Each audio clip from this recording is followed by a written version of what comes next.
ನಂದ ಗೋಕುಲ ಇವತ್ತಿನ ಎಪಿಸೋಡ್ ನೋಡಿದರೆ ನೀವೆಲ್ಲರೂ ತುಂಬ ಖುಷಿ ಪಡ್ತೀರಾ. ಏನಾಗುತ್ತೆ ಅಂತ ಅಂದರೆ, ನಂದ ಹಾಗೆ ಕೇಶವ ಇವರೆಲ್ಲರೂ ಸ್ಟೋರಲ್ಲಿ ಇರ್ತಾರೆ. ಆಗ ಕೇಶವನಿಗೆ ಏನೋ ಪ್ಯಾಕ್ ಮಾಡಿ ಟ್ರಾನ್ಸ್ಪೋರ್ಟ್ ಮಾಡೋ ಸಮಯದಲ್ಲಿ ಕೈಗೆ ಗಾಯ ಆಗಿಬಿಟ್ಟು ರಕ್ತ ಕೆಳಗೆ ಬೀಳುತ್ತೆ. ಅದನ್ನು ಕಂಡ ಕೇಶವ ಅಯ್ಯೋ ಅಪ್ಪ ಅಂತ ಜೋರಾಗಿ ಚಿರ್ತಾನೆ. ಅಲ್ಲಿ ನಂದ ಹೋಗ್ಬಿಟ್ಟು ಏನಿದು ನೋಡ್ಕೊಂಡು ಮಾಡೋದಲ್ವಾ ಕೆಲಸ, ಈ ರೀತಿ ಮಾಡಿದ್ರೆ ಹೇಗೋ ಕೇಶವ ನೀನು ಅಂತ ಹೇಳ್ಬಿಟ್ಟು ಅವನ ಕೈಗೆ ಬ್ಯಾಂಡೇಜ್ ಪಟ್ಟಿ ಕಟ್ತಾನೆ. ಇದನ್ನು ನೋಡಿದ ಕೇಶವನಿಗೆ ಕಣ್ಣಲ್ಲಿ ನೀರು ಬರ್ತಾ ಇರುತ್ತೆ.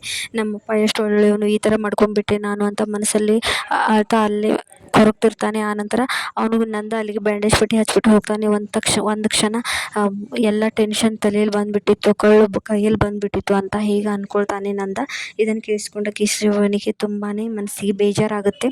ಆನಂತರ ಅಲ್ಲಿ ಒಬ್ಬ ಕಸ್ಟಮರ್ ಬರ್ತಾನೆ. ಕಸ್ಟಮರ್ ಬಂದ ತಕ್ಷಣ ಅವ್ರು ಕೇಳಿದ್ದೊಂದು ಪ್ರಾಡಕ್ಟ್ ಕೇಳಿರ್ತಾರೆ, ಆದರೆ ಕೇಶವ ಅವ್ರಿಗೆ ತಂದು ಕೊಡೋದು ಬೇರೆ ಕೊಡ್ತಾನೆ. ಆಗ ಅವನು ಕಸ್ಟಮರ್ ಹೇಳ್ತಾನೆ, ಏನು ನೀವು ಈ ರೀತಿ ಏನು ಕೆಲಸ ಮಾಡ್ತೇನೆ, ನಿನಗೆ ಸಂಬಳ ಕೊಡ್ತಾರೋ ಇಲ್ವೋ ಅದು ಇದು ಅಂತ ಕೇಶವನಿಗೆ ಬೈತಿರ್ತಾನೆ. ಇದನ್ನು ನೋಡಿದ ನಂದ ಅಲ್ಲಿಗೆ ಬಂದುಬಿಟ್ಟು ಆ ಕಸ್ಟಮರ್ಗೆ ಬೈತಾನೆ, ಇವನು ಯಾರಂತ ತಿಳ್ಕೊಂಡಿದ್ದೆ, ಅವನು ಇಲ್ಲಿ ಕೆಲಸ ಮಾಡೋನಲ್ಲ, ಅವನು ಗಿರಿಜಾ ಸ್ಟೋರ್ಸ್ ಓನರ್ ಇದ್ದಾನೆ, ಅವನಿಗೆ ಈ ರೀತಿ ಮಾತಾಡ್ತಿದ್ಯಾ, ಯಾರು ನೀನು, ಏನು ಮಾತಾಡಬೇಕು ಹೇಗೆ ಮಾತಾಡಬೇಕು ಅಂತ ಗೊತ್ತಾಗಲ್ವಾ, ಯಾರಿಗೂ ಏನೋ ಟೆನ್ಷನ್ ಇರುತ್ತೆ ಅದರಲ್ಲಿ ಹೀಗಾಗುತ್ತೆ, ಅಷ್ಟಕ್ಕೆ ಇಷ್ಟು ಮಾತಾಡೋದಾ ನೀವು ಅಂತ ಹೇಳ್ಬಿಟ್ಟು ನಂದ ಆ ಕಸ್ಟಮರ್ಗೆ ಬೈತಿರ್ತಾರೆ.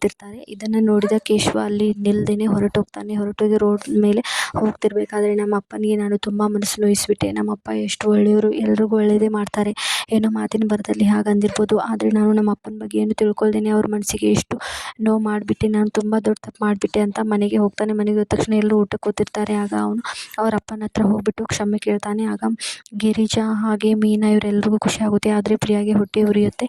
ಅಪ್ಪ ಮಗ ಮತ್ತೆ ಇಬ್ಬರು ಒಂದಾಗ್ಬಿಟ್ರು ಅಂತ ಪ್ರಿಯಾಗೆ ಹೊಟ್ಟೆ ಉರಿ ಶುರು ಆಗಿರುತ್ತೆ. ಮತ್ತೆ ಇವ್ರನ್ನ ದೂರ ಮಾಡೋದು ನನ್ನ ಕೈಯಲ್ಲೇ ಇದೆ ಅಂತ ಪ್ರಿಯಾ ಮನಸ್ಸಲ್ಲಿ ಅಂದ್ಕೊಳ್ತಿರ್ತಾಳೆ. ಇಷ್ಟ ಆಗುತ್ತೆ ಇವತ್ತಿನ ಎಪಿಸೋಡ್ನಲ್ಲಿ. ನೆಕ್ಸ್ಟ್ ಎಪಿಸೋಡ್ಗಾಗಿ ಸಬ್ಸ್ಕ್ರೈಬ್ ಮಾಡಿ. Stay tune. ಬಾಯ್.